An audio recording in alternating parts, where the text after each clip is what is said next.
हरे कृष्ण कृष्ण कृष्ण हरे हरे, हरे राम राम राम हरे हरे। श्री बृहद भागवतामृतम द्वितीय खंड पंचम अध्याय।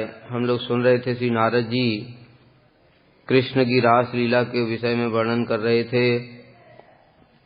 हमने सुना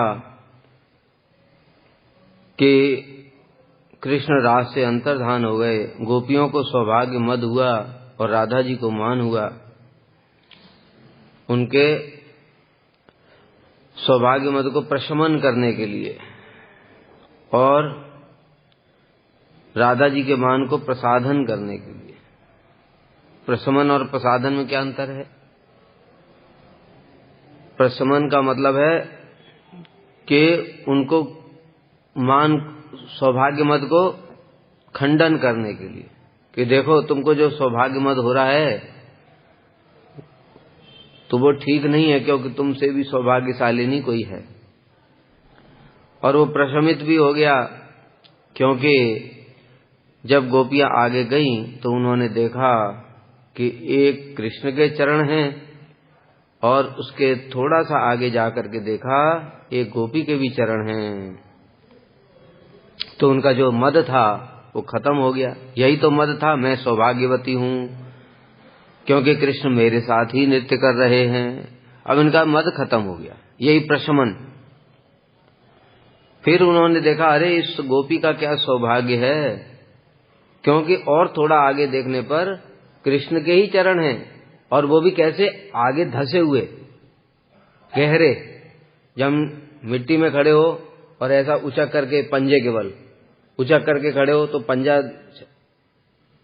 पूरे बॉडी का वेट आ जाता है ना उसमें, तो इसलिए वो चरण भीतर घुस जाते हैं और गोपी के चरण नहीं है। इसका मतलब वो गोपी को उन्होंने अपने कंधे पर बिठा लिया है।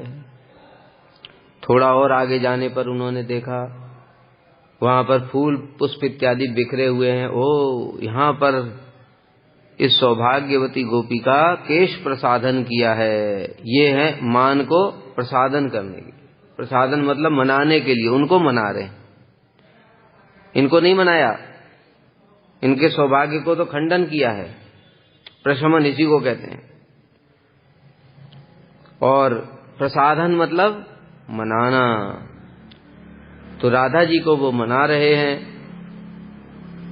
क्योंकि राधा जी का मान है और मान है तो उनको मनाना पड़ेगा। इसलिए जो रास से अंतर्धान हो गए थे उस विरह लीला की कौन प्रशंसा नहीं करता। अरे गोपियों को इतना कष्ट दिया, इसकी कोई प्रशंसा करेगा? कहते हाँ, क्योंकि ये रस विचार है। रस की उत्कर्षता के लिए विरह उत्पन्न किया जाता है। उससे बाद में फिर जो मिलन होता है उसमें रसास्वादन पहले की अपेक्षा बहुत अधिक होता है। यही रस विचार है। इसलिए तो कृष्ण को रसो वैसा कहा गया है। सारे रस विचार जानने वाले हैं। अभी देखो विचार करने वाली बात है। राम जी से थोड़ा तुलना करके देखो।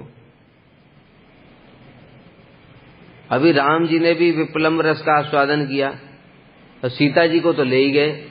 अभी मिलन ही नहीं हो रहा है 14 साल तक, और मिलन भी हुआ तो उसके बाद में फिर से वो अग्नि परीक्षा। अभी कैसे रसास्वादन होगा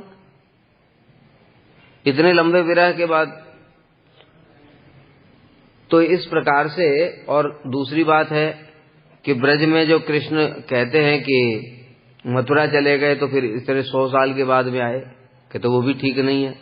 क्योंकि कृष्ण ने उद्धव जी को भेजा और कहा भी था कि हे गोपियों, मैं तो तुमसे प्रतिदिन आकर के मिलता हूं, पर तुम इसे अपना स्वप्न समझती हो।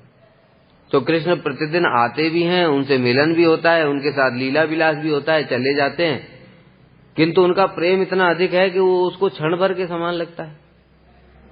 जिनको भैया ब्रह्मरात्रि भी एक क्षण के समान प्रतीत हो रही है, रास विलास करते हुए ब्रह्मरात्रि बीत गई और उनको लगा कि अरे अभी तो मिलन हुआ था, इतनी जल्दी जाने को क्यों कह रहे हैं? उनको थोड़ी पता है कि ब्रह्मरात्रि हो गई है।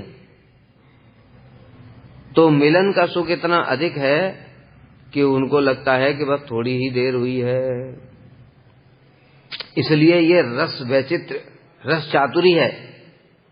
इसी कारण से कौन दिन रात प्रशंसा नहीं करता वो रास से अंतर्धान होने की, क्योंकि ये रसोल्लास है। उस लीला के प्रभाव ने परम धैर्यशाली और गंभीर ब्रज सुंदरियों को भी वृक्ष और उसके फलस्वरूप गोपियों के महाभाव दशा प्रकट हुई। अगर भगवान ऐसा नहीं करते तो गोपियों के भाव कैसे प्रकाशित होते? फिर गोपियों के भाव प्रकट हुए कैसे?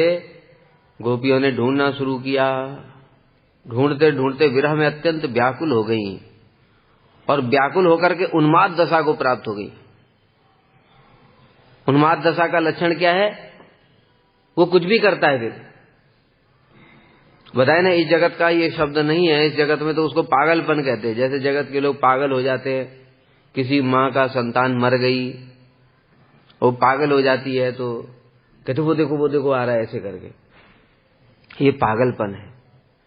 लेकिन ये जो गोपियां हैं ये कृष्ण के भाव में डूबी हुई हैं, ये महाभाव दशा को प्राप्त हो चुकी हैं। इसलिए जा करके उन्होंने देखा एक ऊंचा पेड़, कहते इसने जरूर कृष्ण को देखा होगा। ए आम, ए जामुन, इस प्रकार से पेड़ों से पूछ रहे, तुम तो जगत के कल्याण के लिए ही उत्पन्न हुए हो, क्यों फल देते रहते हो सब समय। खुद तो धूप सहते हो, वर्षा सहते हो, और फिर भी जगत के लोगों का कल्याण करते हो, उनको फल देते रहते हो।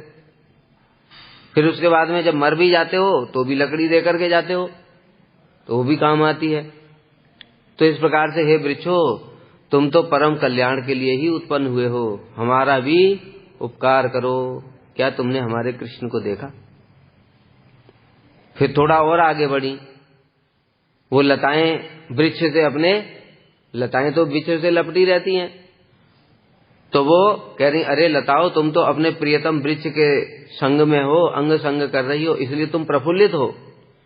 लेकिन ये जो तुम्हारे प्रफुल्लित है ये केवल प्रियतम के संग के कारण नहीं संभव हो सकता। ये जरूर कृष्ण ने तुमको स्पर्श किया है। इस स्पर्श के कारण तुम्हारे शरीर में रोमांच, लताएं पुष्प में विकसित हैं, लताओं में, इसलिए निश्चित रूप से कृष्ण ने तुम्हारा स्पर्श किया है। तुम बड़ी सौभाग्यशाली हो। तुम बताओ हमको कृष्ण कहाँ गए? तो क्या अद्भुत दशा है, ये अचिंत्य है सब।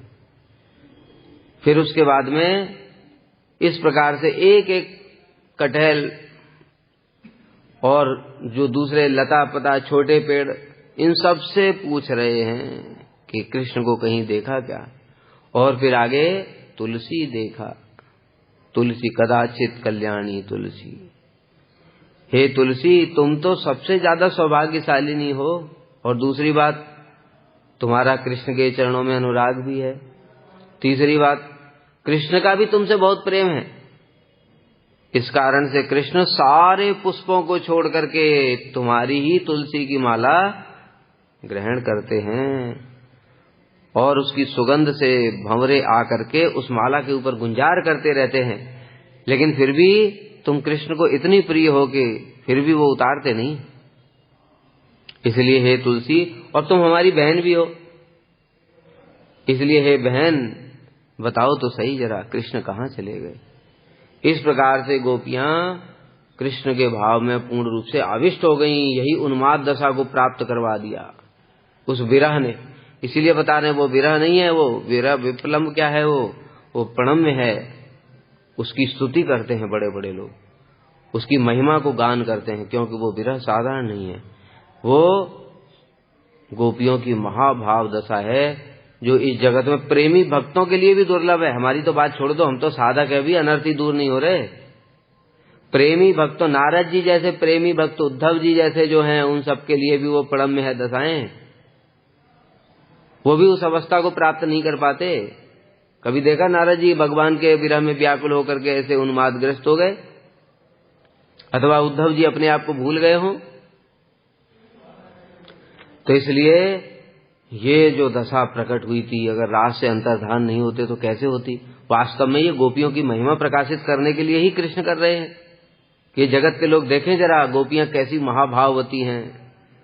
उनका कैसा अद्भुत प्रेम है, उनके प्रेम को स्पर्श करने वाला भी कोई जगत में नहीं है। इस प्रकार से पेड़ पौधे, वनस्पति, लता पता, वृक्ष, पेड़, पक्षी, हिरनियां, सबसे गोपियां पूछ रही हैं, हे अश्वत्थ, हे पाकड़, कृष्ण अपने हाथ से विलास युक्त प्रेम कटाक्ष द्वारा हमारे चित्त को चुरा करके कहीं चले गए हैं, क्या तुमने उन्हें देखा? इस प्रकार गोपियों ने भगवान की लीला का अनुकरण रूप चेष्टा की तथा उन्माद दशा को प्राप्त। फिर उसके अलावा ये तो हुआ, अब ये दशा धीरे धीरे बढ़ने लगी। बढ़ते बढ़ते किस अवस्था को प्राप्त हो गई? कृष्ण के चित्त आविष्ट है, कृष्ण के अंदर, कृष्ण के चरणों में चित्त आविष्ट है, और इस प्रकार से ये पूछ रही हैं, और वो आवेश इतना बढ़ गया कि वो कृष्णमय हो गई, वो कृष्णमय हो गई, अर्थात अपने आप को ही कृष्ण मानने लगी। जैसा बताते ना, राधा जी की चिंता करते करते कृष्ण का वर्ण भी गौर कांति हो जाती है। उसी प्रकार से गोपियां कृष्ण की लीलाओं को चिंतन करते करते स्वयं को ही कृष्ण मानने लगी और उनकी लीलाओं का अनुकरण करना प्रारंभ कर दिया। किसी ने ऐसे ही अपने हाथ से दुपट्टे को ऐसे उठा लिया कि ये देखो मैंने गिरिराज धारण कर लिया, अरे इंद्र तू ब्रज का क्या बिगाड़ लेगा, कुछ बिगाड़ करके दिखा। इस प्रकार से कोई दूसरी गोपी बंसी बजा करके कहने लगी, खुद ही ऐसे बंसी की मुद्रा में धारण कर, अरे गोपियों देखो मैं ही तो कृष्ण हूं, और वो कृष्ण की लीला का ही अनुकरण करने लगी। तो कालिया दमन लीला, अरे कालिया तूने ब्रज को पूरा दूषित कर दिया है, दुष्ट कहीं का, चला जाए यहां से। इस प्रकार से गोपियां बताया ये उन्माद दशा और भी बढ़ गई, और बढ़ते बढ़ते उस दिशा को प्राप्त हो गई जहां पर कृष्ण को स्वयं ही कृष्ण समझने लगी अपने आप को, और उनकी लीलाओं का अनुकरण करना प्रारंभ कर दिया।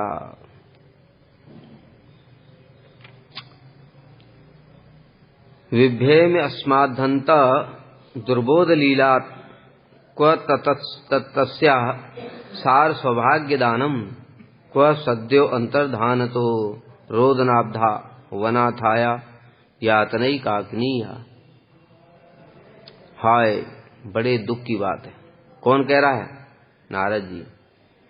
मैं उन कृष्ण से भयभीत हो रहा हूं क्योंकि उनकी लीलाएं दुर्बोध हैं। अरे इतनी सुंदर सुंदर लीलाएं, इसमें भयभीत होने की क्या जरूरत है? कहते भैया वर्णन करते करते मैं कोई अपराध ना कर दूं, क्योंकि वो दुर्बोध हैं, किसी के भी समझ में बस की बात नहीं उनको समझना। जैसे ब्रह्मा जी नहीं, मेरे पिताजी नहीं समझ पाए थे, नारद जी को ये बात स्मरण है। अरे मेरे पिताजी तो हैं, मुझसे तो श्रेष्ठ है ना, पिताजी हैं मेरे, उनसे ही तो मैंने सब कुछ सीखा है। मेरे पिताजी गए थे उनको समझने के लिए, वो समझ नहीं पाए थे, और अंत में भगवान के चरणों में अपराध कर दिया था। ऐसी दुर्बोध लीलाएं हैं वो, इसलिए मुझे भय लग रहा है कि कहीं मैं भी कोई अपराध ना कर दूं, क्योंकि भगवान की वो लीलाएं दुर्बोध हैं, किसी के समझना बस की बात नहीं है। कहाँ तो कृष्ण द्वारा अपनी प्रियतमा श्रीमती राधिका को सौभाग्य का सार प्रदान करना। देखो सब विपरीत विपरीत काम कर रहे हैं कृष्ण। पहले गोपियों को बुलाया बंसी बजा करके, उसके बाद क्या कह रहे हैं? वापस लौट जाओ, यहां क्या करने आई हो? इतनी रात को इतने घने जंगल में अपने पति पुत्र सास ससुर बंधु बांधवों को छोड़ करके क्या करने आई है? और फिर उसके बाद में फिर रासलीला प्रारंभ हो गई, फिर रासलीला के बाद फिर अंतर्धान हो गए। तो ये सब चीजें मिलन करना, फिर विरह करना, फिर मिलन करना, फिर विरह करना, ये सब कौन समझ पाएगा? इसलिए कह रहे हैं कि कहां तो ये 100 करोड़ गोपियों को छोड़ करके राधा जी को लेकर के चले गए, उनका केश प्रसादन किया, उनका श्रृंगार किया, और कहां वहां से भी अंतर्धान हो गए। भैया इसको कौन समझ पाएगा? इसलिए नारद जी कह रहे हैं भैया ये सब समझना मेरे बस की बात नहीं है, इसलिए मैं उन लीलाओं को प्रणाम करता हूं और भयभीत हो रहा हूं उनको वर्णन करने में, क्योंकि वो लीलाएं अत्यंत दुर्बोध हैं। कहां तो राधा जी को ये सौभाग्य प्रदान करना कि वो 100 करोड़ गोपियों को छोड़ करके उनको ले गए, और फिर उसी क्षण अंतर्धान होकर के उन्हें रोदन के सागर में महाविप्लंब प्रकट हुआ। राधा जी का प्रेम भी सबसे ज्यादा है, इसलिए उनका विरह भी सर्वश्रेष्ठ सबसे ज्यादा है। हा नाथ रमण प्रेष्ठ क्वासी क्वासी महाभुजा। इस प्रकार से जब बताया था कि गोपियां ढूंढ रही थी, फिर आगे गई, उन्होंने वो गोपियों को देखा तो देखा थोड़ी दूर पर एक अन्य गोपी विरह में व्याकुल होकर के मूर्छित होकर के पड़ी हुई है। वो राधा जी थी। तब उन गोपियों ने उनको किसी प्रकार से ढाढ़स बंधाया और उनका जब विरह देखा तो गोपियों को उनके प्रति द्वेष नहीं हुआ, उनका विरह देख करके उल्टा उनके प्रति करुणा उत्पन्न हो गई। और फिर वो सब मिलकर के कृष्ण को ढूंढने लगी।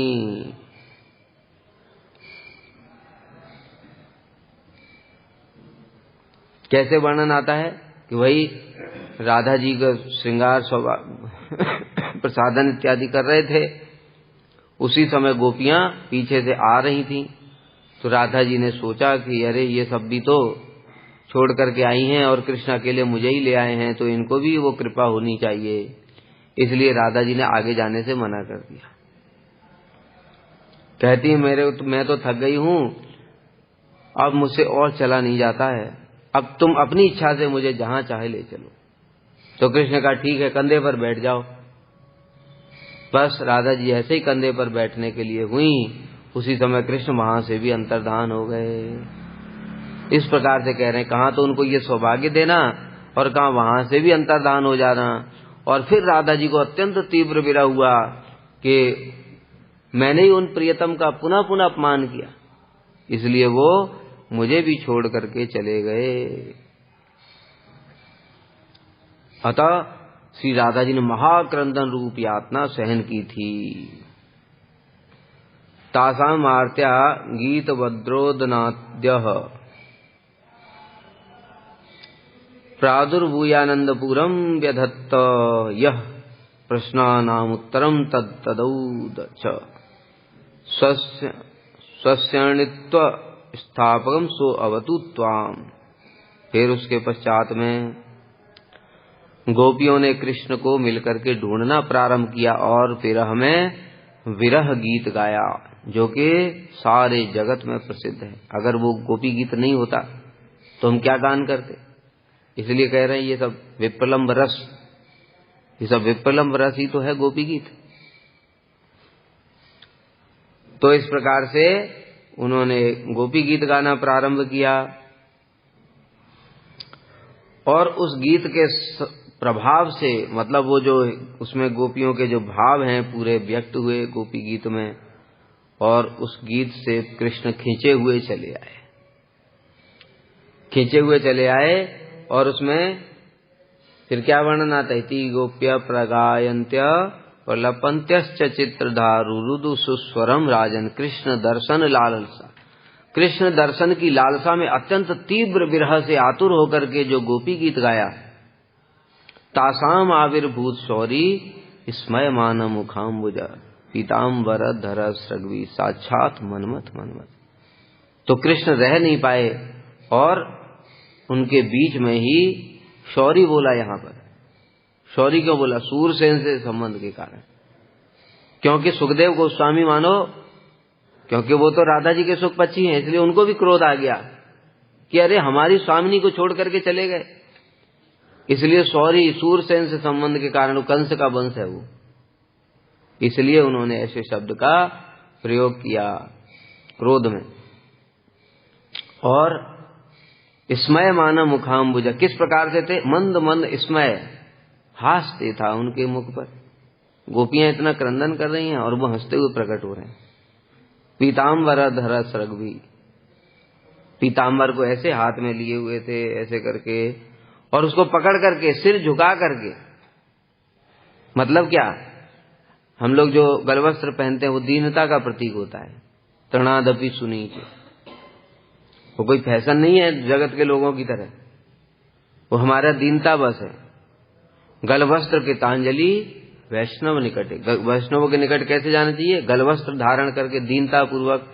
मतलब दीनता मतलब मैं किसी प्रकार से किसी वस्तु के योग्य नहीं, भक्ति तो मैं क्या ही करूंगा, ये दीनता और कृतांजलि, इसलिए हे वैष्णव ठाकुर आप हमारे ऊपर कृपा करें। तो उसी प्रकार से मानो गोपियों से कृपा प्राप्ति की भिक्षा के लिए और अपने आप को दीनहीन मान करके और अपराधी समझ करके, अपराध बोध के साथ में कृष्ण उनके सामने प्रकट हो गए। किंतु उस समय उनका जो स्वरूप था साक्षात मनमत था। अर्थात विप्रलंब के बाद जो मिलन होता है उसमें मिलन का आनंद बहुत बढ़ जाता है और कृष्ण का सौंदर्य भी बहुत बढ़ गया। इस प्रकार से जब कृष्ण प्रकट हुए तो गोपियों को पहले तो बड़ा क्रोध आया। बड़ा सुंदर रूप से वर्णन किया है हमारे गोस्वामियों ने इन सब बातों को। अभी तो हम लोग संक्षेप में ही श्रवण कर रहे हैं। उसके बाद में गोपियों को आनंद तो हुआ, भीतर में तो आनंद है किंतु ऊपर से क्रोध भी है। ये सब भाव एक साथ प्रकट होते हैं। हम लोग ये सब नहीं समझ सकते। सब प्रेम की अवस्थाएं हैं। बताए ना, राधा जी के भाव एक साथ, कितने कितने भाव एक साथ, अष्ट सात्विक विकार भी एक साथ प्रकट हो जाते हैं। वो सब महाप्रभु में देखे गए थे। तब गोपियों ने कृष्ण से प्रश्न पूछा, हे कृष्ण। पहले तो उन्होंने यमुना जी के तट पर उनके लिए आसन बिछाया, अपने जो उत्तरीय वस्त्र हैं उनको बिछा दिया और कृष्ण उसके ऊपर बैठ गए।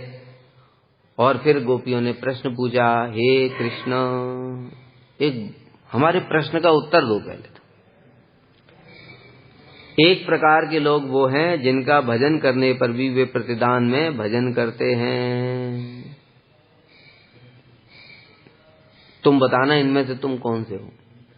पहले वो लोग हैं जिनका भजन करो तो वो भी तुम्हारा भजन करेंगे, मतलब जिनके लिए कुछ करो उपकार तो वो भी तुम्हारे लिए कुछ कर देंगे। अर्थात उनकी सेवा करने पर ही वे बदले में सेवा करते हैं। दूसरे प्रकार के लोग हैं जो इसके विपरीत आचरण करते हैं, अर्थात दूसरों के द्वारा सेवा किए जाने की आशा न करके भी वे सेवा करते हैं। उनके लिए कोई कुछ करे या ना करे फिर भी वो सेवा करते हैं। तीसरे प्रकार के लोग हैं जो इन दोनों में से किसी की सेवा नहीं करते हैं। हमें इन प्रश्नों का उत्तर दीजिए। मतलब क्या? पहले प्रकार के तो लोग वो हो गए जिनसे प्रेम करो तो वो भी प्रेम करेंगे, ठीक है। दूसरे प्रकार के लोग वो हैं जिनसे प्रेम करो या ना करो वो फिर भी प्रेम करते हैं। और तीसरे प्रकार के लोग वो हैं जिनसे प्रेम करो तो भी वो प्रेम नहीं करते। ये बताओ तुम इनमें से कौन हो? मतलब तुम तीसरे वाले हो, क्योंकि हमने तुमसे इतना प्रेम किया, तुम्हारे लिए सब कुछ छोड़ा, स्वजन बंधु बांधव लोक लाज मर्यादा, और तुम हमको छोड़ करके फिर भी चले गए। यानी तुम प्रेम करने वालों से भी प्रेम नहीं करते हो, तुम इतने धूर्त हो। इस प्रकार से गोपियां कह रही हैं, उनके मन की बात को समझ गए कृष्ण, क्योंकि ये तो रस की वृद्धि के लिए कर रहे थे। इसलिए गोपियों से कहने लगे कृष्ण, हे गोपियों सुनो, तुमने बड़ा ही सुंदर प्रश्न किया, लेकिन जो तुम कहना चाहती हो वो ठीक नहीं है। मैं इन तीनों में से कोई नहीं। पहले तो उत्तर दिया, देखो जो लोग प्रेम के बदले में प्रेम करते हैं वो तो व्यापारी हैं। भाई हम तुमसे प्रेम करेंगे तो तुम भी हमसे प्रेम करोगे। ये जगत तो ऐसा ही है, सब व्यापार ही तो चल रहा है। यहाँ किसी का किसी के प्रति प्रेम नहीं है। यहाँ पर हम दूसरे के लिए करेंगे, माता पिता संतान के लिए करते हैं, मैंने तुम्हें पढ़ाया लिखाया, ये किया वो किया, अब तुम बुढ़ापे में सब कुछ मेरे लिए करो। और स्त्री पुरुष उनका भी यही संबंध है। पत्नी के लिए पति लेकर के कुछ आएगा तो ठीक है, नहीं तो दूसरा ढूंढ लेगी। तो कमी नहीं, आजकल तो बहुत सारे ऑप्शन। पहले तो लोक लाज मर्यादा होती थी, आज तो कोई मर्यादा ही नहीं। जब मर्जी आए छोड़ दो, जब मर्जी आए दूसरा पकड़ लो, कुछ भी कर दो। तो ये जगत ऐसा ही है। हमारे घर में कोई बर्थडे पे गिफ्ट लेकर के आया तो हम याद रखते हैं ये लेकर के आया था, इसके बर्थडे पे हमको बुलाएगा तो ये देना पड़ेगा। इसने हमारे बेटे की शादी में इसने ये दिया था, साड़ी दिया था, और ये दिया था, इसके यहाँ भी शादी होगी तो हमको वही देना पड़ेगा। ये व्यापार ही तो चल रहा है जगत में, क्योंकि जगत में प्रेम संभव ही नहीं है। प्रेम करने के लिए तो शरीर से ऊपर उठना पड़ेगा। जो शरीर में प्रतिष्ठित है वो प्रेम कैसे कर सकता है? ठीक है, प्रेम की परिभाषा पढ़ो पहले, शास्त्र में क्या दी गई है, तब समझ में आएगा जगत का कोई व्यक्ति प्रेम नहीं कर सकता। तो इस प्रकार से मैं वो नहीं हूं। दूसरा जो तुमने कहा, दूसरे प्रकार के वो लोग हैं जिनसे प्रेम करो या ना करो वो फिर भी प्रेम करते हैं। ऐसे हैं गुरुजन। अभी हम लोग गुरुजी से क्या प्रेम कर रहे हैं? हमको ऐसा लगता है वो गुरुजी गुरुजी गुरु पीछे पीछे घूमते हैं, और गुरुजी 2-4 दिन सबके सामने अपमान कर दें, फिर देखो झोला उठाया 4 दिन के बाद में, अरे भाई तुम इन महाराज के साथ कैसे हो? ये मेरे गुरुजी हैं। 4 दिन पहले तो दूसरे गुरुजी थे, 4 दिन में गुरुजी बदल गए।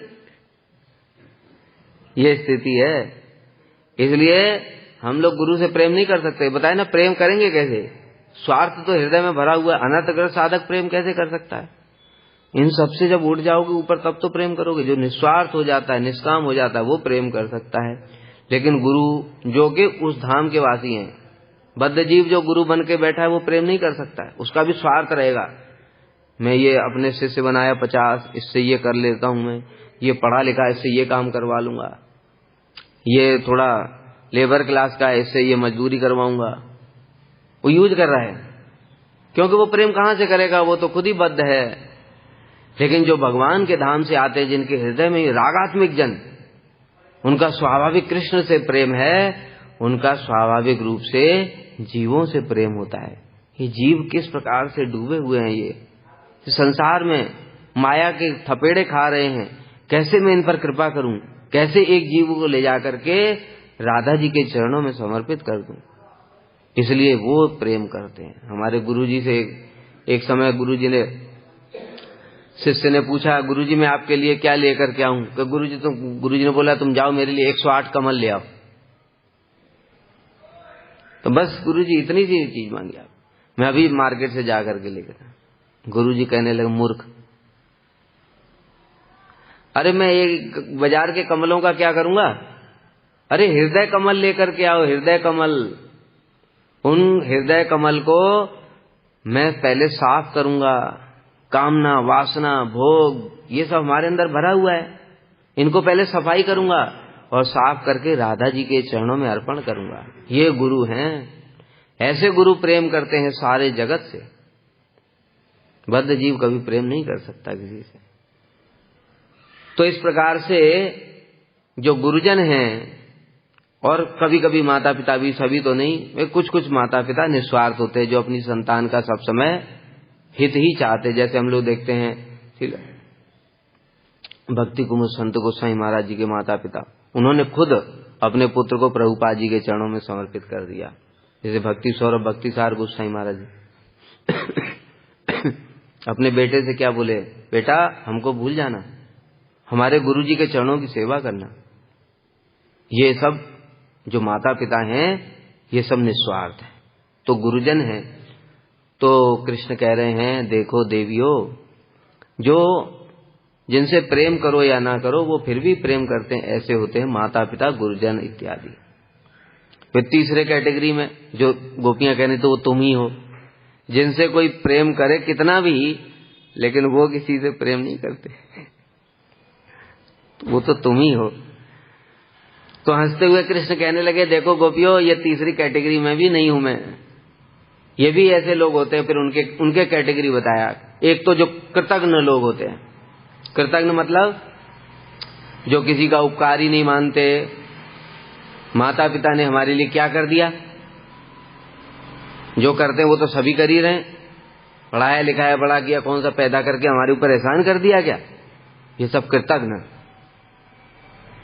दूसरा अज्ञ, जो जानते ही नहीं है शास्त्र क्या है, क्या करना चाहिए, क्या कर्तव्य है, क्या नहीं कर्तव्य है, इस प्रकार से। और तीसरे आत्माराम मुनि, जो अपनी आत्मा में ही रमण करते हैं, सुखदेव गोस्वामी जैसे, उनको जगत से मतलब ही क्या है? कोई उनको माला दे तो भी कुछ नहीं बोलते, कोई उनको गाली दे रहा तो भी कुछ नहीं बोलते, कोई उनके ऊपर हंस रहा है तो भी कुछ नहीं बोलते, कोई गालियां दे रहा है तो भी कुछ नहीं बोलते, प्रशंसा कर रहा है तो भी कुछ नहीं। तो वो आत्मा अपनी आत्मा में ही रमण करते हैं, उनको इस जगत से कोई कुछ लेना देना ही नहीं है, तो क्या प्रेम करेंगे? इसलिए चतुसेन जैसे। तो गोपियों, लेकिन तुम जो कहना चाहती हो वो मैं इन तीनों में से भी नहीं हूं, तो फिर तुम कौन हो? तुमने तो यही किया। अरे हमने तुम्हारे लिए स्वजन बंधु बांधव सबको छोड़ करके तुम्हारे चरणों में सर्वस्व समर्पण कर दिया, तुम हमको छोड़ के भाग गए। ये तो यही है कि प्रेम करने वालों से भी तुम प्रेम नहीं करते। तब कृष्ण कहा, नहीं गोपियों, मैं तो तुमसे बहुत प्रेम करता हूं, किंतु मैं देखना चाहता था कि मेरे विरह में तुम क्या करोगी। वही बताया ना, ये रस विचार है, रसोल्लास के लिए। और वो हुआ भी वैसा ही कि जब कृष्ण अंतर्धान हो गए, उसके पश्चात में गोपियों की महाभाव दशा प्रकाशित हुई, जो गोपियां तन्मय हो गई कृष्ण में, और तन्मय होकर के कृष्णमय ही हो गई, कृष्ण की लीलाओं का ही अनुकरण करना प्रारंभ कर दिया। मैं तो तुम्हारे प्रेम को देख रहा था, मैं तो कहीं गया ही नहीं था, मैं तो यहीं था, चुप करके तुम्हारे प्रेम को देख रहा था। और फिर कृष्ण ने कहा कि जो तुमने मुझसे प्रेम किया है, उस प्रेम का ऋण मैं कभी किसी प्रकार से नहीं चुका सकता। न पार्ये हम निर्बद्ध संयुजाम स्वसाधु कृतम विबुधा ईशापि वह, या माँ भजन दुर्जन गेह संखला संवृश्च तद्वह प्रत्यात साधुना। हे गोपियों, न पार्ये हम, मैं तुम्हारे ऋण से, प्रेम के ऋण से कभी भी मुक्त नहीं हो सकता। निर्बद्ध संयुजाम, ब्रह्मा जी की आयु के बराबर भी अगर मैं जीवन धारण कर लूं और तुम्हारे ऋण को चुकाने के लिए कोशिश करता रहूं, तो भी मैं तुम्हारे प्रेम के ऋण से मुक्त नहीं हो सकता, क्योंकि तुमने मेरे लिए, या मां भजन दुर्जर गेह श्रृंखला, दुर्जर बड़े से बड़े लोगों के लिए भी ये श्रृंखलाएं तोड़ना बड़ा भारी कठिन है। माता पिता भाई बहन बंधु बांधव और स्त्रियों के लिए लोक लाज मर्यादा सबसे ऊपर की वस्तु, वो तुमने मेरे लिए वो सब भी छोड़ दिया, इसलिए इसका ऋण मैं कभी भी नहीं चुका सकता। तो बाकी जो है यहाँ पर जो सख्य रस है, वात्सल्य रस इत्यादि है, उनके लिए ऐसा नहीं कहा कृष्ण। कारण क्या है? उनका प्रेम भी थोड़ा बटा रहता है। सखा है, कृष्ण से तो प्रेम करते हैं बहुत, लेकिन अन्य अपने माता पिता से भी तो प्रेम करते हैं। यशोदा मैया का प्रेम बहुत अधिक है, लेकिन यशोदा मैया थोड़ा नंद बाबा से तो भी प्रेम करती हैं। लेकिन जो गोपियां हैं वो किसी से कुछ भी प्रेम नहीं करती, उनका संपूर्ण प्रेम केवल कृष्ण के लिए ही है। इसलिए जो कृष्ण हैं वो कहते हैं कि मैं तुम्हारे ऋण से कभी भी मुक्त नहीं हो सकता। बाकी सबके लिए तो यही था, माम प्रपद्यन्ते, जो जैसा मेरा भजन करेगा उसको मैं वैसा फल दे देता हूं। लेकिन गोपियों के सामने हाथ जोड़ लिए, अपने वचन को पालन नहीं कर पाए। क्यों? उनका ऋण चुका सकते हैं कृष्ण, उन्होंने सेवा की है तो उनको कहते वरदान मांगो। अरे वो वरदान मांगेंगी फिर से सेवा मांगेंगी। सेवा का ऋण चुकाने के लिए तुम वरदान देना चाहते हो, अच्छा ठीक है दे दो, तो वरदान मांगो। तो उन्होंने कहा तुम अपनी सेवा दे दो। अभी लो, एक तो पुराना ऋण चुका नहीं, दूसरा और ऋण चढ़ा दिया, अभी कैसे दूर होगा? इसलिए गोपियों के ऋण से कभी भी मुक्त नहीं हो सकते। इसलिए उन्होंने फिर हाथ जोड़ लिए, संवृश्य यह प्रत्यातु साधुना, अपने साधु स्वभाव से ही तुम मुझे कृपा कर दो, अर्थात मुझे ऋण मुक्त कर दो। जो साधु होते हैं वो दूसरों पर उपकार करते हैं, उसके बदले में कुछ भी नहीं लेते। ऐसे ही तुम लोग साधुओं की चरम सीमा हो, इसलिए तुम अपने साधु स्वभाव से ही मुझे ऋण से मुक्त कर सकती हो, अन्यथा मैं कभी तुम्हारे ऋण से मुक्त नहीं हो सकता। इस प्रकार से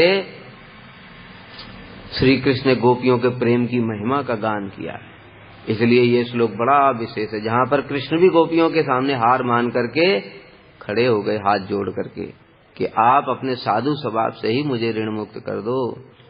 इसलिए वही कृष्ण फिर श्री चैतन्य महाप्रभु के अवतार में थोड़ा बहुत उनका ऋण चुकाने की कोशिश कर रहे हैं।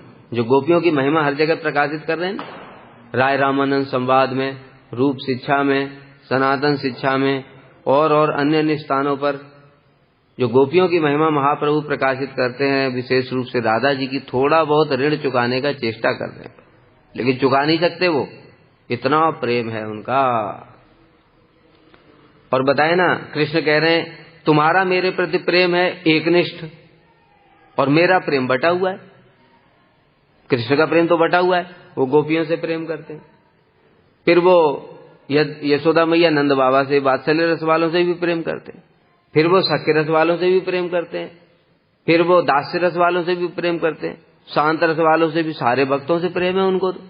उनका प्रेम तो 100 जगह बटा हुआ है, लेकिन गोपियों का प्रेम एकनिष्ठ संपूर्ण रूप से कृष्ण के प्रति समर्पित है। ऐसा प्रेम जगत में कहीं पर भी नहीं है। सब हमारे गुरुवर्ग के विचार हैं। इसलिए गुरु जी हमारे जो बार बार जीवन भर यही प्रचार करते थे कि देखो गोपियों के समान प्रेम किसी का नहीं हो सकता। इसलिए हम लोग सर्वोत्तम भाव से उपासना करना चाहते हैं कृष्ण की। इस प्रकार से गोपियों के प्रेम के प्रति अपने को ऋणी बोध करने वाले भगवान तुम्हारी रक्षा करें। गोप कुमार को इस प्रकार से श्री नारद जी वर्णन कर रहे हैं। वांछा कल्पतरुभ्यश्च कृपा सिंधुभ्येव च पतितानां पावनेभ्यो वैष्णवेभ्यो नमो नमः।